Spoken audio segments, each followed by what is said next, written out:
Kabar mengejutkan datang dari Rizky Bilar dan Lesti Kejora. Mereka akhirnya mengaku sudah menikah siri. Sebelumnya, sempat santer kabar Rizky Bilar dan Lesti Kejora sudah menikah siri sebelum 19 Agustus 2021 silam.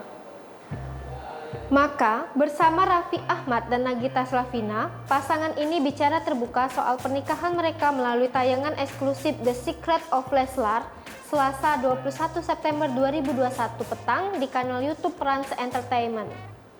Sebagai informasi, Rizky Bilar dan Lesti Kejora sebelumnya telah melangsungkan lamaran pada 13 Juni 2021.